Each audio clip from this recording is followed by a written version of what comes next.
like the idea of peer editing. Would you rather have us like peer edit each other's ideas or like the grammar of the paper of the essay? Yeah, I guess for me, I know that it's what I skip over more is like grammar. Usually if I tend to get feedback on my first drafts from the teacher about adding more ideas. And so no matter what class I'm in, it's usually that's the feedback I get, and that's something that I don't really need, I guess, a peer to look at. I'm always able to just then expand on my ideas, especially now that I have more time and I'm not, especially if it was like a timed essay, now I have more time to think about it more. So I think peer editing would mostly like be helpful with like finding more errors. And this is all before like we even go to like getting our sheets coded and stuff. This is before we get any of that back. And then we get the peer to edit it, and then we send in the paper, and then we get it back with however we do it now with the coded or uncoded. Okay. Have you ever felt like you're at a disadvantage because of the error code group that you're in? Yeah. I mean, I think that there are benefits to both, and so sometimes I think like, yeah, even though I said we have to put in effort sometimes, even though we are like, our answers are coded, you don't always still specifically know what's wrong with your like mistake. You're only given the general, subject of what mistake that is, and so but the fact that they still have to put in even more effort to find exactly what kind of mistake it is, I think that does make it more memorable and like you're less likely to make that mistake later sometimes. I mean, I can see that side of the argument. Even like the uncoded, I don't feel like I'd call it a disadvantage, but there's like a lot of times where I see something and I don't know what it is, and I tell myself that it's right, but I know it's wrong because it's highlighted. And then I look at the codes and I don't know what's wrong with it. So, and like, I know you can't help us, so it makes it harder, but it also makes you a better writer, so then you know not to make that mistake again, even though you think it's right. Yeah, I wouldn't call it a disadvantage either. It's just, I guess I can just mostly see some of the positive aspects of the other side that I don't get with my grouping. It's definitely better than like actually you crossing it out than telling us what's wrong, because then we won't learn anything. So we're actually learning when we're correcting our essays. At a glance, I think it might seem that being in the uncoded group is a disadvantage, and I know that there are other people in the uncoded group who think that it's a disadvantage, but like I said and like a lot of you said, it really does help in the long run, I think. And I think although you have to put, it might seem like a disadvantage to put in that extra work, it will be worth it in the end, because then you won't have to put in as much work later when you're improved in your writing style. Yeah, going off of that, I feel like the people in the uncoded group, even at this point, have a sense of like how the flow of the language works, whereas like I personally I still need assistance, whether or not if it's like a verb correction that I need to make or whatever it is. I feel like in terms of making the specific corrections for that specific paper, the students who are coded probably have an advantage because they know exactly what kind of mistake they made. But I feel like long term, the uncoded students have an advantage because we have to go back and look for our mistakes ourselves, and then that's going to be more memorable because it took a little more effort. I just know for me personally though, like I just still like being in the uncoded group, because even if I was, or in the coded group I mean, because even if I was in the uncoded group, like I said earlier, I'm just not at that level yet. That's just my personal writing, where I'm not at the level where I don't think I could figure out my error if I was just shown the error. I think I need the extra help at this point, where I need to be told like exactly what error I made. And the other side to that is, I've had this happen with some of my writing, where if you look at the error just without looking at the code first or the color, if you look at the error, you can kind of think what you think is wrong with it. But then if you look at the coding sheet and it's an error that's completely different than what you thought, you kind of start second guessing yourself. So again, I wouldn't make that a disadvantage, and I think just both have their benefit, their pros and cons to each. I think it like depends like on the person, because I think people who maybe are more advanced or sound in their Spanish writing are going to benefit more from the uncoded group, and then I think it's like, you know, tiers. I think you should start at the coded group so you can like learn where your strengths and weaknesses are, and then as you better yourself, I think an uncoded style of feedback is gonna help you move even further. I think it should definitely like come in steps. So, and this question isn't even one that I prepared, but I want to ask it now. So, if we expanded this like writing process, let's say, to other levels of Spanish, so like for kids that are in Spanish like 2, 3, 4, do you think given their level, the coded feedback would be more effective for those students, and why?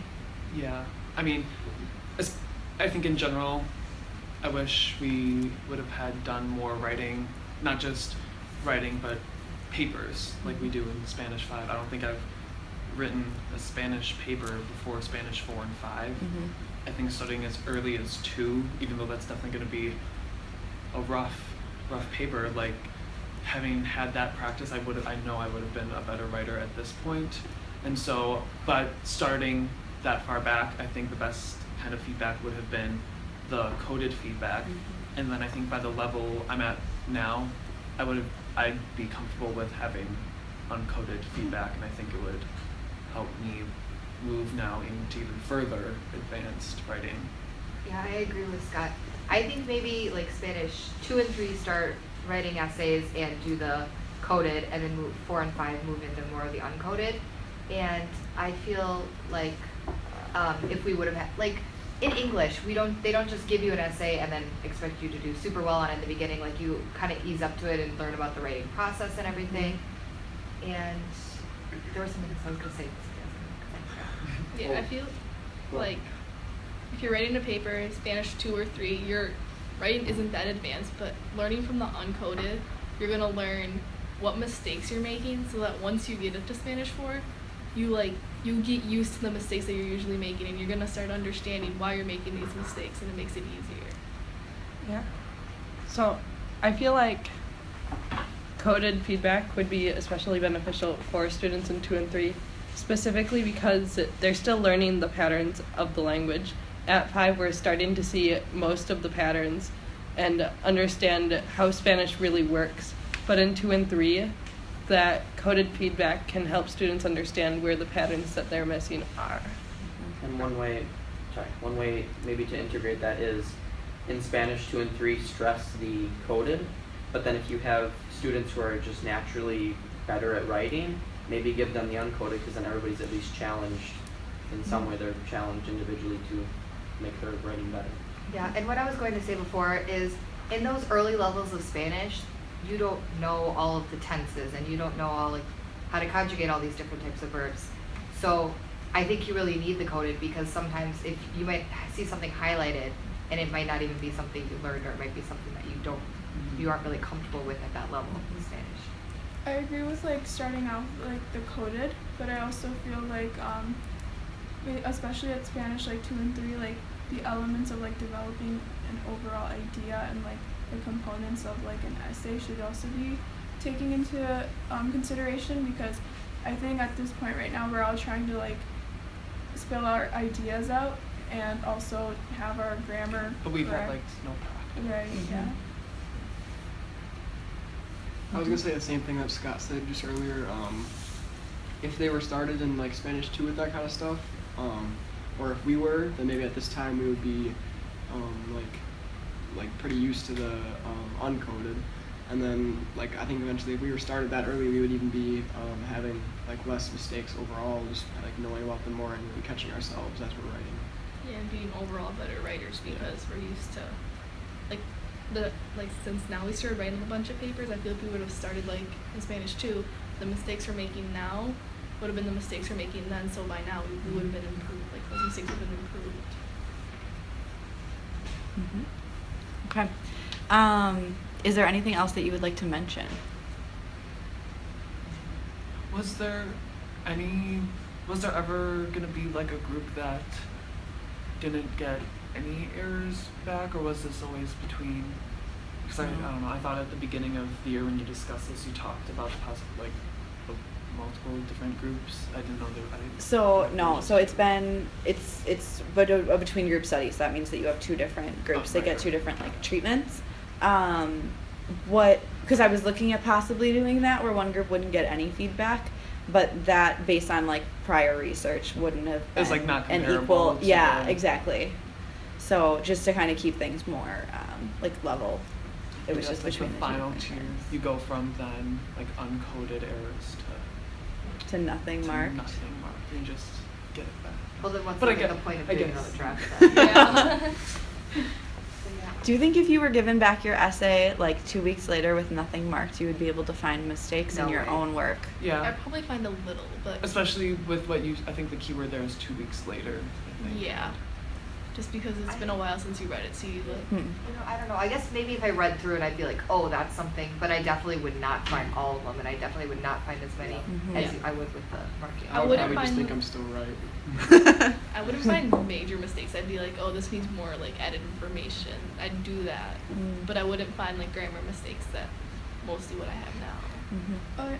I feel like I would, because even when I'm like looking at it, like whenever we get our feedback back, I usually, you know, I just like, oh, that was a dumb mistake, because it's usually like articles that I'm mixing up because I'm like typing so fast and like rushing to like finish, or it's like the tense of the verb. And so I feel like if I actually go in there trying to look for like the little grammar mistakes, I would find a lot of them, but definitely not all of them. But I mean, I know we like, I don't know, I still like, I like the idea of getting, like what I mentioned earlier, like the last tier being like there should be a time where we get the essay back, and even if, you know, we're not given any mistakes or anything, but we're still prompted to change things, because writing can always be improved, and even looking at it, even if things aren't technically incorrect, there's still probably a better way to phrase certain things that you wrote. So I think, you know, even though we like laughed about it earlier, like what's even the point? I think there is a point behind just looking it over again, taking like time off of writing it, getting it back, and then being prompted to write it again, do another draft. Mhm. But because once you read it again, there's still, like I said, like better ways to phrase certain things, and there's always going to be improvements you can make. And I think that process you could integrate past Spanish 5 into maybe like AP Spanish. Because at that point it's a college course, and you could justify that, you know, especially if we're starting in Spanish 2 with decoded responses, that by a college level Spanish course you should be able to look at it and Yeah, I figure think out your own errors. towards the end of the, like if we had done what we mentioned in the perfect editing world, that if like, I think by like end of the year Spanish 5 and then into AP and college level Spanish, I think it'd be a good technique to be prompted to write more drafts, and like I said earlier. That makes a lot of sense, especially since college level Spanish, like, your professor isn't going to, like, highlight your essay, give it back to you, tell you to make it better, and then you'll get a good grade because of that. You have to turn it in good the first time, so you have to go through that writing Yeah, I process think we by need to know the yourself. writing by Mhm. yourself. We need to know the writing process, and Yeah. right now we're at the writing process that I think we should have been practicing for a while now. Great. Well, thank you for your participation in the focus group. We're now adjourned. I don't know. Okay. Thank you guys.